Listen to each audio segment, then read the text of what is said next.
Hola Telma, ¿cómo estás? Muy buenos días, ya estamos al aire, te saluda Sergio Centenaro, estamos junto a Ronnie Fuchs, aquí en la Casa Patria Misiones. Qué gusto saludarte, qué placer saludarte, Telma, gracias. Bueno, Sergio, muchas gracias a vos. Bueno, bien, Telma, Estamos al aire ya. Sí, ya estamos al aire. Quería que poner al aire un mensaje que nos envía un venezolano, un analista político con quien hablamos ayer, y nos actualizaba medianamente la información. Esto minuto a minuto es en realidad. Pero Sí. si nos tenés paciencia, escuchamos 3 minutitos de este audio. Dale. Dale, vamos a escucharlo. Juan Martorano se llama. Para nuestros hermanos de Radio Lateral Argentina, Sergio Centenaro, muy agradecido por la posibilidad que nos das de comunicar la verdad de Venezuela, después de haber expresado en tu programa la paz y la tranquilidad luego de la difusión de los resultados, pero ahora nos sumamos al llamado del presidente reelecto Nicolás Maduro para denunciar el golpe fascista en marcha y que el pueblo de Caracas y Venezuela se moviliza para neutralizar el golpe de Estado fascista. Estamos en el transcurso del día de hoy, 30 de julio, nos estaremos movilizando en horas de la tarde, 2 de la tarde hora de Venezuela, 3 de la tarde hora de Argentina, hacia el Palacio de Miraflores para manifestarle nuestro respaldo a nuestro presidente reelecto Nicolás Maduro y para hacer frente al golpe fascista, y estaremos informando y esperando contar con el respaldo de Radio Lateral Argentina. Un gran abrazo. Es importante destacar que a pesar de algunos brotes violentos que se han activado en algunas zonas de Caracas, el pueblo venezolano y los que militamos en la Revolución Bolivariana, en conjunto y en coordinación con los cuerpos de seguridad y la Fuerza Armada, estamos garantizando la paz y la seguridad del país. Es importante señalar de que la violencia no es generalizada en todo el país, en la mayoría del país se respira calma y tranquilidad, pero más allá de algunas protestas, de algunos de los sectores fascistas, de algunos cacerolazos, la situación del país es en completa calma. Es solamente en algunos sectores muy puntuales de la geografía nacional que se han activado algunos focos de violencia, los cuales estamos combatiendo en respeto a los derechos humanos y con mucha firmeza por parte de los cuerpos de seguridad del Estado, de la Fuerza Armada, pero sobre todo del pueblo organizado. En este momento quiero manifestar que la decisión del gobierno bolivariano de Nicolás Maduro de expulsar a la representación diplomática de Argentina en suelo venezolano nada tiene que ver con el afecto, con el amor y el respeto que sentimos por el hermano pueblo argentino. Nosotros estamos combatiendo a un gobierno genocida y fascista de Javier Milei, quien se está prestando a los planes de agresión contra Venezuela, pero sabemos desde acá que la hermandad y la solidaridad del pueblo argentino está con nosotros.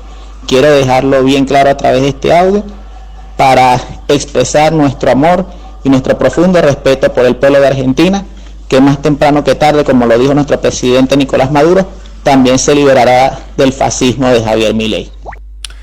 Telma, ¿cómo estás viendo esta situación? La verdad que es agua en el desierto escuchar tu palabra en momentos tan difíciles que se viven en Latinoamérica, ¿no? Si están tocando a Venezuela, ¿cómo estás observando este escenario? Mirá, es típico de los momentos donde hay un conato de golpe que aparezca esa situación de mucha información o mucha desinformación, y es difícil muchas veces dirimir qué es lo que está pasando. Esta situación, vos sabés que me recuerda mucho los momentos previos al golpe en Bolivia, cuando había ganado el presidente Evo Morales las elecciones. Inmediatamente empezaron a decir fraude, salió gente muy violenta también a las calles, ¿te acordás? En moto, muy parecido al modelo que están implementando en Venezuela, solo que bueno, en ese caso el presidente y su vicepresidente tuvieron que, ¿te acordás?, meterse en un avión y prácticamente tratar de salir a México, porque si no los mataban. Bueno, por eso te digo, esta situación es bastante de guión, bastante responde a un modelo bastante lamentablemente bastante repetido en nuestra región. La información que yo tengo es que hubo hackeos en varios centros de cómputo. La parte de transmisión de las votaciones funciona, pero no funcionan todas las actas y todos los centros de votación, o sea, los resultados. También fue hackeada Telesur. O sea, hubo varios intentos de cortar la información. Aparentemente esto se está revisando y está volviendo. Me han dicho que casi un 70% de lo que ha sido hackeado que está volviendo a retomarse, y supuestamente en algunas horas ya se va a saber toda la información correctamente. Y ahora, como decía el audio que vos pasaste, a las 2 de la tarde va a haber una manifestación de las fuerzas que apoyan al gobierno de Maduro para, bueno, tratar de contrarrestar esta violencia. Pero hubo actos de mucha violencia ayer. ¿Cómo? Que hubo situaciones de bastante violencia en la calle ayer. Por ejemplo, hay argentinos que están allá, que fueron conmovedores, estaban en la calle y comentaban, por ejemplo, que iba gente encapuchada en motos, o sea, amedrentando a la persona común que estaba, al transeúnte común. Había situaciones de violencia fea, ¿viste? Bueno, y lo que estoy observando, para mi decepción, hay canales de televisión que uno decía, bueno, de alguna manera sé que es una empresa privada, pero es una suerte de refugio contra otros medios que estaban dándole durísimo a Nicolás Maduro, al gobierno del Partido Socialista Unido de Venezuela, pero me decepciona el tratamiento de muchos periodistas aquí en la Argentina. En Argentina. Sí. Pero sin embargo, bueno, al parecer hay un anticuerpo aquí en la Argentina en el tratamiento de la información. Mi refugio será Radio Madres y algún otro medio, pero ¿cómo estás analizando la cobertura que se está haciendo? Sí, coincido con vos. A mí me ha pasado lo mismo. Yo sé que hay los periodistas que no están, como mi caso es que hace 30 años que vengo, investigando política internacional. Entonces uno va creando un criterio y sabe muy bien las formas de actuar de los grandes medios, de las grandes agencias, etcétera. Pero, hola, ¿me estás escuchando? Sí, ¿verdad? Perfectamente. No, porque tengo una llamada entrante y entonces por eso pensé que por ahí no. Ahí está. No me escuchabas. No, lo que te quería comentar es que sí, que efectivamente hay, por un lado, creo que periodistas muy malintencionados que tienen esa mirada que a veces se dice de una manera un poco irrisoria, la Corea del Centro, que trata de mostrarse como ecuánime, de no estar ni de un lado ni del otro, pero lo que realmente hacen es estar del lado de las versiones de Estados Unidos, de las versiones predominantes en las agencias de noticias. Tenemos que recordar que nosotros desde acá, desde Argentina, tenemos más del 90% de las agencias de noticias son desde el norte, vienen directamente del norte, Reuters, France Press, EFE, es decir, todo lo que te alimenta mayormente, si vos no chequeás otra información, si no buscas una información alternativa, es directamente información que viene ya modelada desde el imperialismo, ¿no? Desde Estados Unidos y desde Europa. Eso por un lado. Por otro lado, están los tontos, o sea, pues están los malintencionados y los que compran ese verso de de ponerse del lado de la dictadura de Maduro. Realmente a mí lo que me sorprende es que no dan pruebas. Es decir, porque vos te podés decir, bueno, esto es una dictadura, pero decís por qué. Por ejemplo, hay una versión que yo no entiendo muy bien y es la de decir que hay presos políticos en Venezuela. No dan una sola prueba, un solo nombre. Yo te puedo decir acá Milagro Sala, por ejemplo. Claro. Pero no, o sea, si a vos me decís Argentina cómo trata el tema de los presos políticos, yo te digo Milagro Sala, te digo un nombre concreto, te digo una historia, pero no puedo decir una frase tan fuerte como esa, sin una apoyatura de datos concretos, aunque sea un nombre, o una situación, o una explicación. Lo mismo sucede con el caso de la inhabilitación de Marina. Perdóname si soy muy largo, me decís. No, por favor. La inhabilitación de María Corina Machado. Vos decís, inhabilitan. Es correcto, inhabilitan. Ahora, tenés que explicar por qué está inhabilitada. ¿Por qué razón esa mujer no puede presentarse como candidata? ¿Entendés? O sea, no se puede decir la frase sin el contexto, porque entonces estás informando mal. Telma, tenemos tiempo para charlar, y me hacías acordar cuando mencionabas a Milagro Sala, que está presa porque está acusada de tirar un huevo en la plaza contra la Casa de Gobierno, contra Gerardo Morales, que no estaba allí ella, pero sin embargo, por ejemplo, tenés a un Leopoldo López que sí estuvo preso y que era uno de los que más estaba acicateando las guarimbas, que fueron acciones totalmente violentas de la derecha en Caracas, y es más, se escapó y hoy sigue operando desde afuera. Exactamente. Bueno, por ejemplo, hay un video que lo muestra asaltando la embajada de Cuba. A él, poniendo una escalera en los muros de la embajada, subiendo la embajada. Esto está filmado, si uno lo busca por internet, por YouTube, lo encontrás. Las guarimbas, recordemos que ponían hilos de acero que no se veían bien entre árboles y decapitaban a la gente. O sea, si iba una persona en moto, le pasaba ese hilo por el cuello, y eso está filmado, no es, digamos, hay pruebas de ese tipo de cosas. Entonces, nosotros sabemos, Sergio, que en este momento hay una batalla muy fuerte a nivel mundial, y que la herramienta de lo que se llama la batalla de las mentes o la manipulación de la información es muy alta. Sabemos que hay una de las herramientas que se utiliza hoy día es lo que se llama el lawfare o la pelea judicial.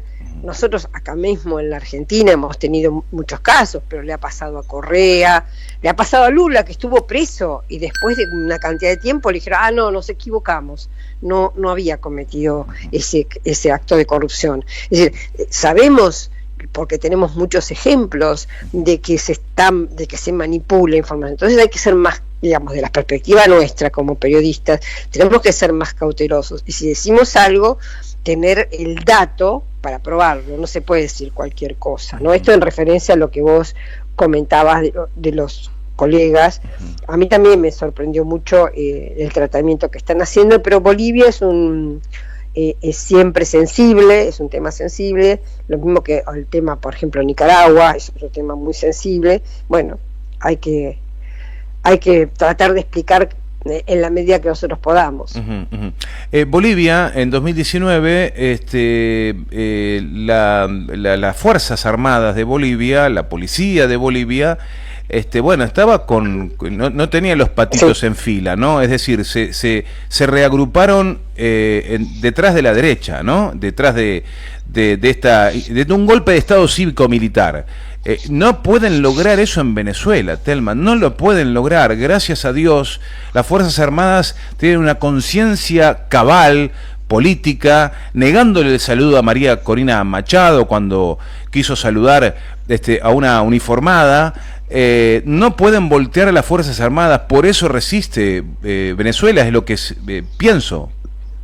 Sí, bueno, las Fuerzas Armadas venezolanas tienen una formación un poco distinta a la que tenemos nosotros. Fundamentalmente la nuestra es bastante elitista, la de Venezuela es bastante popular, ha sido históricamente así. O sea, bueno, el caso de Hugo Chávez tal vez es un ejemplo claro. Las clases populares pueden llegar a cargos altos, a jerárquicos, y no como en nuestro país, que eso es más difícil, ¿verdad? Las clases populares quedan para la suboficialidad.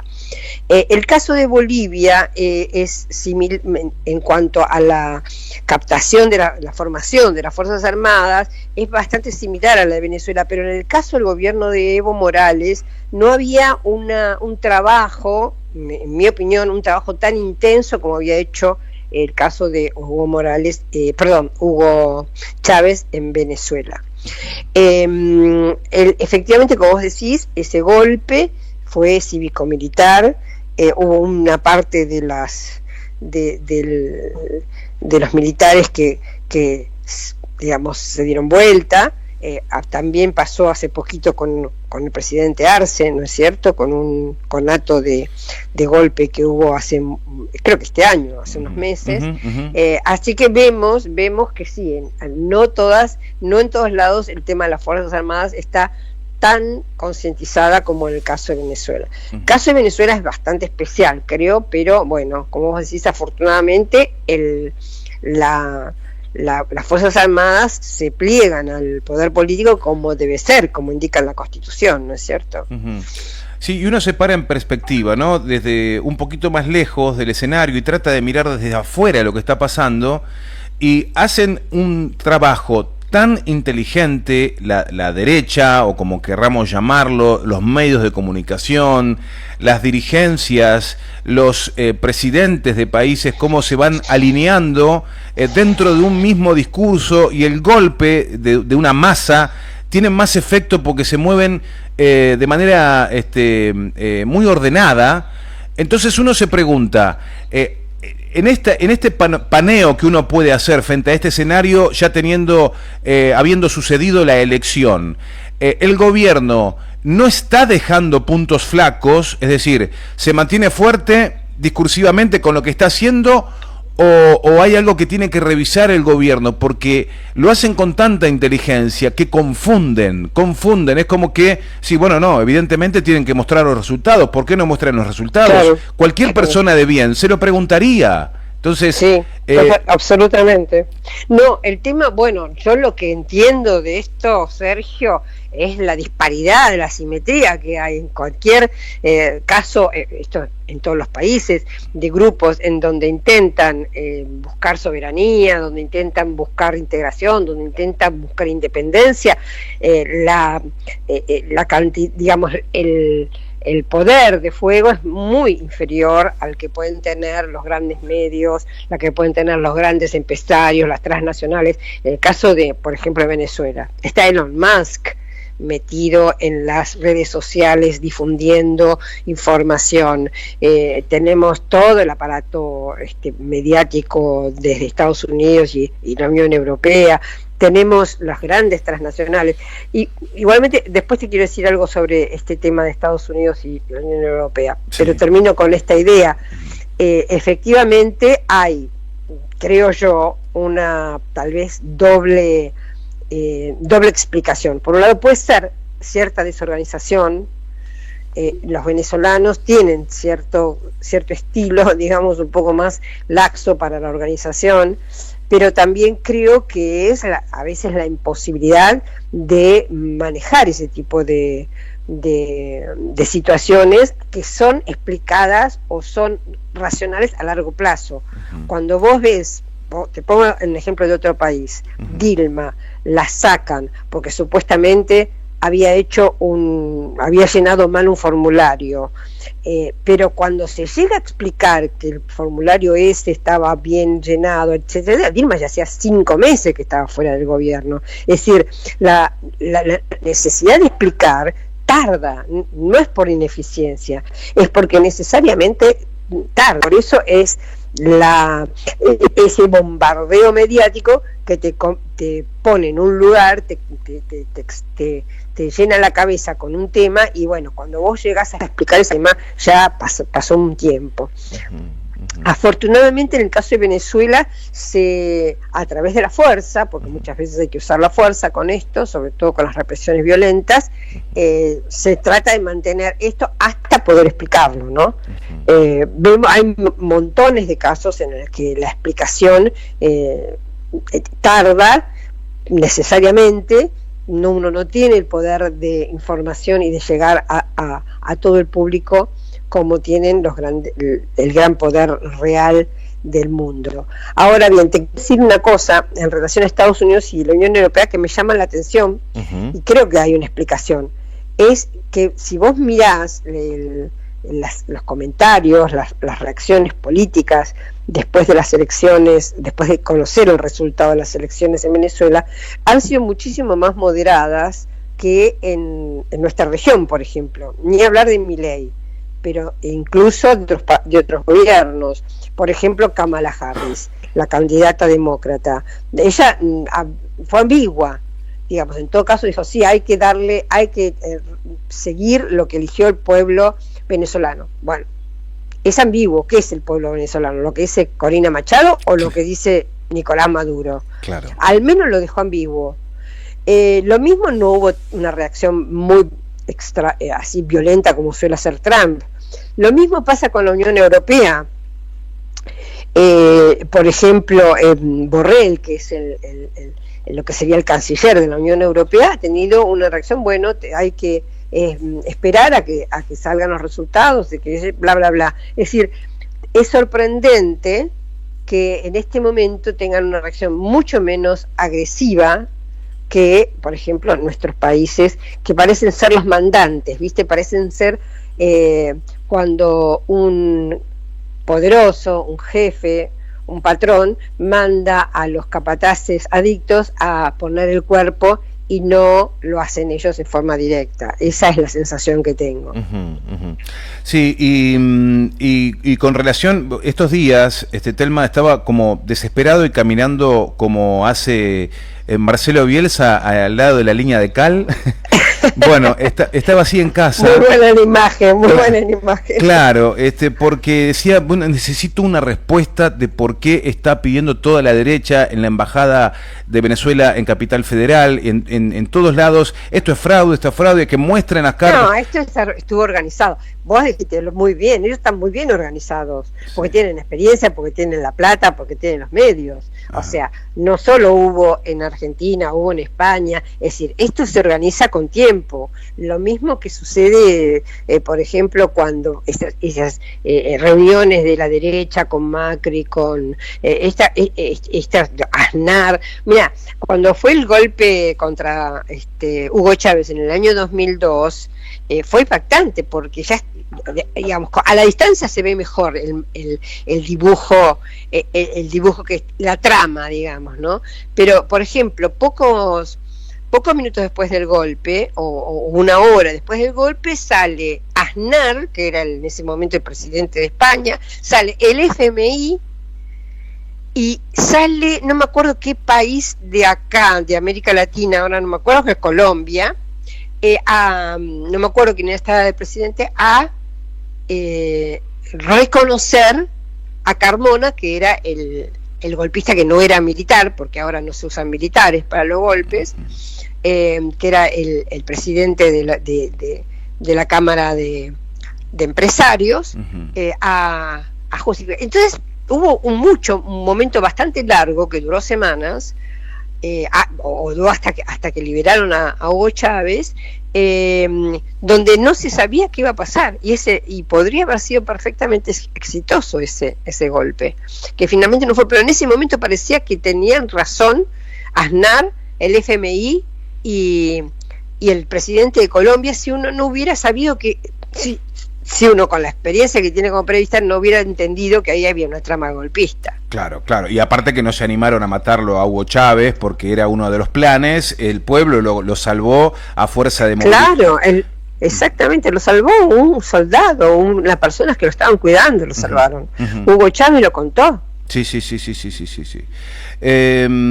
Y bueno, nada, entonces claro, la conclusión, porque le empecé a hinchar a los amigos y colegas que están allá en Venezuela, decime por qué no está mostrando los resultados. Me dice, Sergio, tranquilo, no se ha podido publicar el 100% de los resultados porque el hackeo que tienen el portal web del Consejo Nacional Electoral es total. Están trabajando en eso y ya se inició una causa para investigar a los responsables. Bueno, esa es la respuesta a la derecha, a Ernesto Tenenbaum, a un montón de periodistas que están haciéndose preguntas en el aire y solamente tienen que rascar, tienen que empezar a preguntar el origen, a la fuente del problema. Así es, y sacar gente de allá. Yo, en lugar de ellos, sacaría a gente con las dos versiones. Cuando uno ve, por ejemplo, el candidato de la derecha, Edmundo González, habla todo el tiempo él no habla prácticamente, habla todo el tiempo con Corina Machado, le saca el micrófono y ella es la que argumenta, porque tiene mucha más cancha, tiene mucha más energía y mucha más juventud, y uno ve al lado un hombre que es un títere, y eso no se cuestiona. Es un Joe Biden. Es un show. Entonces vos decís, ¿cómo una persona inhabilitada? Imagínate que Lula inhabilitado o Dilma inhabilitado hubieran hecho eso con un candidato de Brasil. ¿Qué hubiera pasado?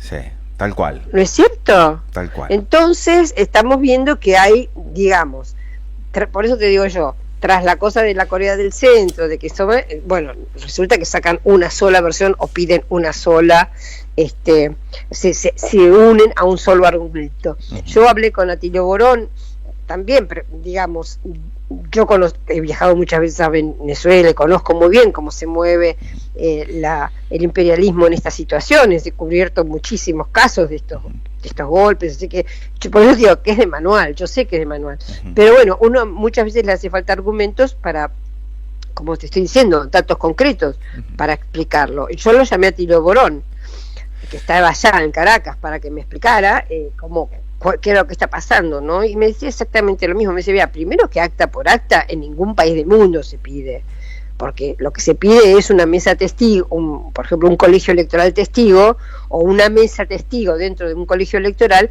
que es lo que indica qué es lo que ha pasado, y después, con el tiempo, no se dice el mismo. Lo que hay ahora en todos los países, son resultados provisorios. Los resultados definitivos tardan meses o semanas y después se dan. Eso pasa en todos los países del mundo. Entonces, ¿por qué a Venezuela se le está pidiendo una cosa que no se le pide al resto de los países? Porque es imposible de realizar, ¿no? Además del tema del hackeo, que bueno, yo creo que pronto el gobierno de Venezuela deberá dar una explicación de eso, de cómo fue el hackeo, de cómo están las actas, etcétera. Es decir, esa explicación sin duda van a tener que demostrarla, ¿no? Creo que no sé si fue, no fue ayer, fue anteayer. Yo te mencionaba que, bueno, uno considera, ¿no?, en su inocencia, que hay algunos canales que uno puede considerar que son una suerte de refugio a la noche, ¿no? Llega de trabajar y que yo prendí la tele y decía, bueno, me quedo acá, ¿viste? Porque si me voy, claro, me quedo acá. Bueno, pero de todas maneras, me pegó un cachetazo este programa que yo elegí, que es Duro de Domar. Me pegó un cachetazo y me dijo, andate a dormir el programa, porque me encuentro con... ¿Ayer o antes de ayer? Antes de ayer. Sí, yo lo vi también. Antes de ayer, porque claro... No, además, ¿sabes qué? Ya que lo nombraste, voy a decir una cosa, Sergio, por supuesto que es mi opinión. Cintia García fue maltratada.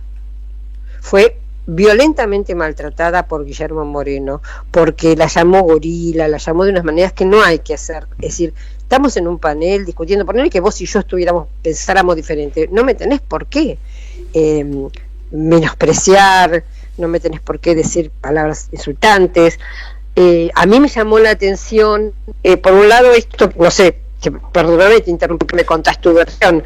A mí me llamó mucho la atención y me llamó sobre la atención del grado de virulencia que hubo y el hecho, repito, bueno, Moreno no es un periodista, pero no daba explicación. Él decía, Venezuela dolarizó. Hay que explicar primero la situación, digamos, por qué el modelo fue derivando hacia eso. Yo no creo que la intención primera de Moreno, de Maduro, haya sido dejar de lado el Bolívar. No lo creo para nada. Pero bueno, hubo alternativas, me parece, yo no soy economista, habría que preguntarle, pero hubo como modelos alternativos. Y me parece que de alguna manera, como decía Cintia, el bloqueo, la situación económica deriva a veces en situaciones que uno no las quiere, pero que terminan teniendo que ser aceptadas. Creo que Hamilton habló de lo que estaba en Cuba, con la moneda, ¿cómo se llamó en su momento? No me acuerdo ahora. Bueno, el peso había un peso alternativo, ¿no? Que se referenciaba con el dólar también. Sí, todo muy blandito. No sé, contame vos qué opinás, porque no, me interesa saber. Ay, yo, rogaba poder estar en esa mesa sentado, porque todo muy blandito, todo muy fofó, muy fifí, viste, la respuesta de uno, de otro, y el único que gritaba era Moreno. Yo le hubiera puesto un coto ahí, por ahí no, Moreno, tranquilo, hermano, tranquilo, pero se defendió muy bien Cintia, y preguntaba, ¿pero qué bloqueo? Claro, pero el tema es que Cintia no tiene que defenderse. Cintia está ahí para contar, para expresar, para dar información. Entonces, ¿qué quiere decir? ¿Que se tiene que defender? ¿Por qué? ¿Porque es atacada? Claro. ¿Porque piensa diferente? Claro. A mí te digo que me llamó mucho la atención eso. Primero, la fuerza con la que se atacaba al gobierno de Maduro, y después eso contra ella, ¿no? A mí me parece que fue muy fuerte y sí, y no hubo mucha reacción del resto, pero bueno, dominó la idea de anti-Maduro, digamos. Exacto. O la idea de la dictadura de Maduro, que todavía es peor. Exacto, y dentro si hay elecciones y hay viste, ojalá en todos los países hubiera tantas elecciones como hay en Venezuela. Claro, y bueno, y dentro del producto, porque en definitiva es un producto ese programa, el arbitraje o la moderación allí, bueno, te planteaban, viste, cosas decididamente del otro lado de la trinchera, no de esta. Cuando decían, yo la verdad que siempre critiqué al kirchnerismo por estar cerca de Venezuela, me parece que no tiene nada que ver, me parece que hay la pifia. Eso no es arbitraje, eso no es moderación, eso es un segmento de opinión directamente, pero claro, pasa distraídamente, ¿no? Como a veces la penetración cultural del cine norteamericano, ¿no? Que dejan cosas en diálogos inocentes y te dejan perlitas ahí que van moldeando la cabeza de la gente y no se da cuenta. Así es. Bueno, veo que creo que no fue el único, no hemos sido los únicos, porque en la radio ayer Dugan comentó que había recibido muchos mensajes de digamos criticándolo, ¿no?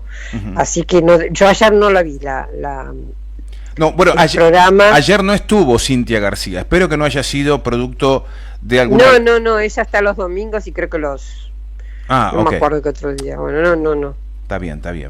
Da 2 veces por semana, yo sé que está 2 veces por semana, pero no tiene nada que ver, pero bueno. Yo estaba, Telma, bueno, muy rabioso en ese momento, y mi compañero aquí, Ronnie, él desde su casa me manda un mensaje y me dice, quédate tranquilo que Sandra Russo está respondiéndoles desde Radio Madres a lo que fue ese programa, ¿no? El ataque a Cintia García. Sí, mira, qué lástima, no la escuché. Ahí me tranquilicé un poquito. Sí, lo que pasa es que fue muy evidente un ataque, por eso te digo, a mí lo que me llama la atención es eso, ¿no? Fue un ataque evidente a la posición de Cintia, que puede estar equivocada, que vos podés no estar de acuerdo, o sea, no ese es el punto, obviamente. Uh-huh. Uno puede discutir, y justamente esa es la idea, pero la sensación mía fue que buscaban pelear en el barro y no en el plano de las ideas. Claro. Sí, coincido con esa mirada, Telma. Nos quedamos preocupados a partir de esto que se ha comenzado. Es como que han arrojado la piedra desde arriba de la montaña en Venezuela y empieza a caer la piedra y bueno, va a lastimar a mucha gente. No sé si esto va a poder ser morigerado. Ya ha llamado al diálogo Nicolás Maduro, llamó a todos los sectores. Primero me preocupó cuando hizo eso, porque me dio la sensación de muchas veces gobiernos populares que logran volver a ganar, pero se tuercen un poquito a la derecha, meten a algún ministro para calmar las aguas. Creo que no es el caso, no es el caso, ¿no? No es el caso. No, él ya había dicho que iba a llamar a un diálogo general. Antes de la elección lo dijo. No sé lo que va a pasar, no sabemos ninguno, tenemos que esperar, obviamente, pero a mí lo que me da, digamos, cierta tranquilidad es saber que este pueblo y que este gobierno tiene mucha experiencia en esos maltratos y en esos golpes. Entonces creo que va a saber cómo salir dignamente, democráticamente, y que nos va a argumentar de manera que quede muy claro lo que está. Acordate que le han hecho hasta hubo, ¿te acordás? Un show en la frontera con Colombia, pasaron camiones con paramilitares en la elección anterior como para desestabilizar, las guarimbas que vos nombraste, o sea, trataron de matar a Maduro con un dron, o sea, ha pasado de todo. Bueno, ha pasado de todo. Ese día me peleé con muchas bandas de música que tocaron del lado de Colombia, ¿no? En la frontera. Bueno, claro, también, por eso te digo, hay mucho, creo que siempre aparece un capítulo nuevo con cosas que por ahí que tenés que reaccionar, pero me parece que el training que tiene el gobierno de Maduro lamentablemente lo va a resolver positivamente, porque lo que pasa es que son modelos también, ¿viste? Es decir, lo que pase, si es exitoso ese modelo, si hubiera sido exitoso el de Bolivia, por ejemplo, después lo repiten en otro país. Claro, ellos también trabajan sobre ensayo y error, y los fracasos han sido enormes, pero bueno, siguen, digamos, siguen y siguen. Así fue exitoso en Honduras, pero fue fallido en cuando intentaron matar a Correa, que era el presidente, y bueno, y así sucesivamente, ¿no? Sí, decías el training, lamentablemente, que tiene Maduro, el entrenamiento que tiene, lamentablemente, no es porque lamentablemente haya tenido éxito. Lo que decís es que lamentablemente ha tenido que pasar por episodios de fuerte violencia y zozobra institucional, ¿no? Que es provocada por la derecha. Claro, sí, es lo que a cualquier gobierno que no responda al pie los dictados de Estados Unidos le pasa eso. Cualquier gobierno que intente tener algún pensamiento propio, discutir la soberanía, defender a su población respecto de, por ejemplo, los intentos que hay de las grandes empresas internacionales de llevarse el oro y el moro, bueno, el que trate de enfrentar eso tiene que enfrentarse también, lamentablemente, a las acciones golpistas y desestabilizadoras del imperio. Es así.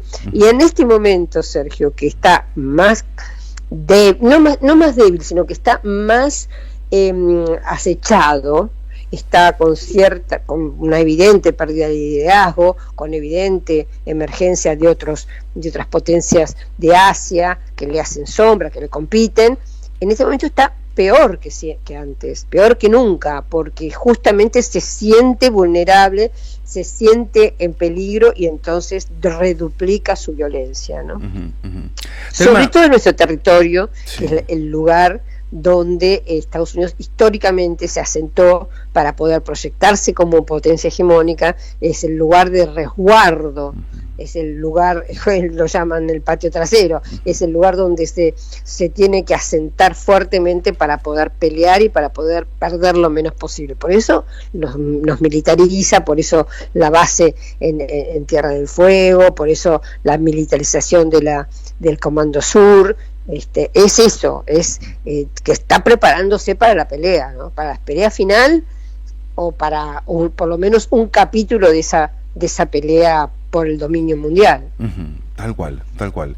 Telma, para ir cerrando, agradeciéndote enormemente este tiempo, me quiero ir con la última pregunta. Va a ser sobre vos, que nos hables de vos, pero la anteúltima. Eso los periodistas no podemos hacerlo. Bueno, pero un poquitito. Pero la anteúltima es cómo estás observando el gobierno de Javier Milei, si ya has dado vuelta el reloj de arena y sentís que se le agota el tiempo, o estamos viviendo engañados y él va a cumplir estos 4 años necesariamente y los vamos a sufrir 4 años con el peligro de que estamos viviendo en un mundo de locos y por ahí hasta la gente lo sigue acompañando. No sé qué está pasando. No, yo no me animo a decir ningún pronóstico, porque la verdad es que es un gobierno tan atípico que todo el tiempo tenemos que estar analizando sus estrategias mucho más inteligentes, o por lo menos mucho más efectivas de lo que imaginábamos cuando ganó. El otro día pensaba, por ejemplo, casi todos los encuentros importantes, institucionales importantes, él genera algún cambio, por ejemplo, así como ahora cambió el día y la hora y las formas de la sociedad, presentarse en presidente de la sociedad rural, cambió la forma de presentarse como presidente ante el Congreso el 10 de diciembre y también cambió la independencia, el día de la independencia el 9 de julio. Bueno, pues hay muchos aspectos que tenemos que ponernos a pensar.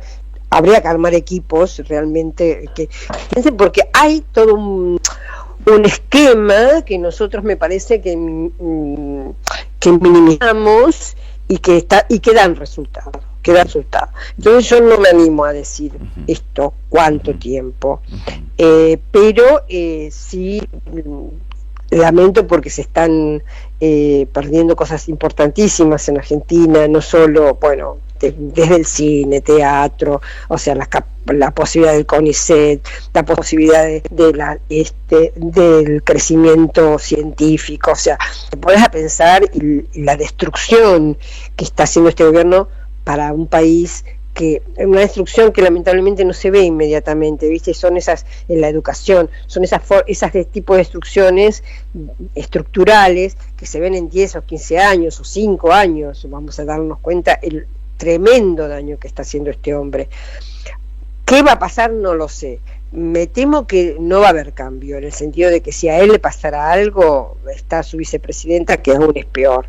Me parece que la única posibilidad es la organización de la oposición, es decir, de buscar no solo los líderes que pueden llevarlo adelante, sino los programas, las formas de convencer a la gente, la forma de concientizar. Eso me parece que está muy débil.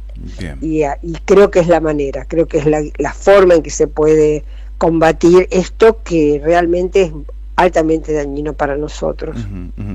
Telma, agradecerte e irme con la última pregunta, que tiene que ver con vos, conocerte un poquitito más. Yo soy consciente de que estoy hablando con una periodista de enorme estatura, que has tenido una trayectoria impecable, pero me resta conocer algunas cuestiones que por ahí vos me las podés, claramente me las podés responder, y que tienen que ver con, por ejemplo, no sé, háblame de vos, los libros que escribiste, si escribiste, ¿no? Entrevistas sí, que hasta ahora tenés en la mente, entrevistas que has logrado, los países que has recorrido, los lugares de trabajo por los que pasaste, las anécdotas que te quedan. Me imagino debés tener anécdotas muy, muy grosas, por ejemplo, con grandes figuras de la política, etcétera, a nivel mundial.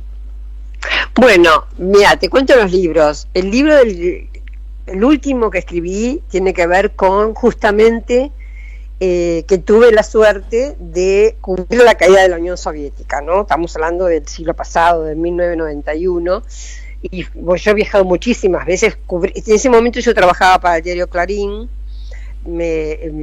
era el 1 al 1, acordate, entonces los viajes eran más fáciles, no había celulares, no había, prácticamente mandar las cosas por computación era todo una cosa rarísima. Se estaba modificando, ¿no? Era un momento de proceso de cambio de lo mediático. Bueno, y el último libro que escribí tiene que ver con los 30 años de la caída de la Unión Soviética. Se llama Crónicas de fin de una era, donde yo cuento, recojo las principales crónicas y las vuelvo a editar, no cambiándolas, pero sí cosas más que son más significativas hoy que hace 30 años, ¿no? Lamentablemente, bueno, por suerte la publiqué en diciembre del 21, cuando se cumplieron 30 años, pero justo unos par de meses después se desencadenó la guerra en Ucrania, así que quedó como congelado en el tiempo ese libro, ¿no? Porque ahí empezaba otra etapa de ese proceso. Así que voy a tener que escribir otro capítulo, otro nuevo, agregándole esta parte diferente. Y el libro que más satisfacciones me dio, y que creo que es el más importante, tal vez los que yo escribí, que lamentablemente no está reeditado, está agotadísimo y no está reeditado, se llama Territorios Vigilados.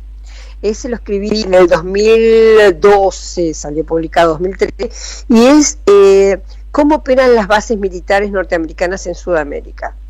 Es decir, todo el rastreo, no solo de cómo funciona el aparato militar norteamericano en nuestra región, sino con mapas, viste, con mucha explicación de cómo actúan. Ahí aparece justamente el golpe contra Correa, el golpe contra Evo, que lo quisieron matar también antes, en el 2000, creo que 2009, 2010. Bueno, en fin, las bases militares en Colombia. Este es el libro que creo que es más significativo porque uno de los objetivos que tenía era a que se comprenda que Estados Unidos siempre trata de decir, de señalar que nuestra región no tiene ninguna importancia, viste, que ellos en realidad están les importa Oriente Medio y que nosotros no somos importantes en su historia, pero lo que demuestro en ese libro es que es todo lo contrario, un poco lo que te decía antes, siempre nos tomaron como plataforma y como parte más importante de su historia para poder crecer y para poder convertirse en lo que son, en potencia. Y bueno, en cobertura sí, muchas, qué sé yo, es difícil resumir porque fueron 30 años y he cubierto guerras, he cubierto, bueno, con momentos históricos como este que te cuento, la caída de la Unión Soviética, cubrí cuando se fueron los británicos de Hong Kong y se la devolvieron a China, en fin, en China fui varias veces, así que sí, en ese sentido tengo mucha experiencia, muchos viajes, ni sé cuántos países vos me preguntás, pero algún día me tengo que poner a hacerlo. Lo que pasa es que tenemos tanto trabajo en política internacional con este mundo loco que no me queda tiempo de dedicarme a hacer ese tipo de recorrido, ¿no? Claro, el libro te lo va a tener que hacer otro. Y sí, tal vez sí, porque sí. Yo no, a mí no me queda tiempo, viste, por ejemplo, de mirar eso, ver cuántos países conozco, qué sé yo. Y grandes figuras, y grandes figuras de la historia política mundial. Sí, también, por suerte, bueno, qué sé yo, a ver, ¿quién te puedo contar? No sé, bueno, ¿cómo se llama? Entrevisté a Gorbachev, a Putin no lo entrevisté en el sentido formal de tener una entrevista, pero sí estuve con él, de hecho tengo fotos con ellos, ¿quién más? Bueno, presidentes, en su momento Lula lo testé cuando todavía no era presidente, tengo una foto de él conmigo muy jóvenes los dos, era cuando perdió las elecciones frente a Collor de Mello. ¿Con Fidel? A Fernando Enrique también lo entrevisté, a Dilma, bueno, no sé. ¿A Fidel? No, a Fidel no, a Fidel nunca, qué lástima. Qué lástima. Y a Hugo Chávez tampoco, o sea, en forma personal, yo sola con él. Lo entrevisté muchas veces en conferencias de pero nunca lo entrevisté sola. ¿A Rafael Correa sí o no? ¿Evo? A Rafael Correa sí. Ajá. También, bueno, qué sé yo, a Evo también. ¿Con Cristina pudiste charlar? ¿Con Cristina? A Cristina no, bueno, Cristina, dice que yo me ocupo de política internacional. Con Cristina también hice una nota en su momento con María Sioane, fuimos las dos juntas a hacerle una entrevista, pero cuando ganó Néstor, creo que fue, todavía no había asumido, fue el día que Néstor había ido al almuerzo de Mirta Legrand, que lo había invitado. Después cuando volvieron, dieron la entrevista Néstor a Juan Castro, era para la tele, no me acuerdo ahora si era para la tele, y nosotras a Cristina para el diario Clarín. Mira vos. Así que salió publicado un poco, o sea, viste cómo es, extraordinaria. La primera, no le decíamos programa porque se iba a enojar, pero digamos, el hecho era que era la compañía del presidente electo, ¿no? Y bueno, fue muy, muy interesante, por supuesto. Extraordinario, Thelma, agradecerte muchísimo este tiempo que has compartido con nosotros, espero que te hayas sentido cómoda, y bueno, hacemos fuerza para que reine la paz en Venezuela y que se pueda llegar a que haya cordura, ¿no? Exactamente, eso es lo que esperamos. Y bueno, también el hecho de que si todo sucede como debería, que se calmen las aguas, que reasuma Maduro, que siga adelante. Yo creo que también es importantísimo para todos, para la región, porque si llega a haber una desestabilización en Venezuela, te digo que el terremoto nos va a llegar hasta Tierra del Fuego o hasta la Antártida. Tal cual, tal cual. Te mandamos un fuerte abrazo, Telma, y muy agradecidos por este tiempo. No, por favor, gracias a ustedes. Hasta pronto. Hasta pronto. Telma Luzani es periodista, analista internacional, es periodista en Radio Madres, también colabora con El Destape. Para nosotros un honor haber podido conversar referido a esta preocupación que tenemos de Venezuela, y será un tema en agenda durante toda la semana, porque no sabemos qué es lo que va a pasar y qué tienen tramado estos sectores que son reaccionarios, que no aceptan una elección, sabotearon ellos mismos la elección y ahora salen todos a pedir que rápido estén los resultados. Muchachos, por favor.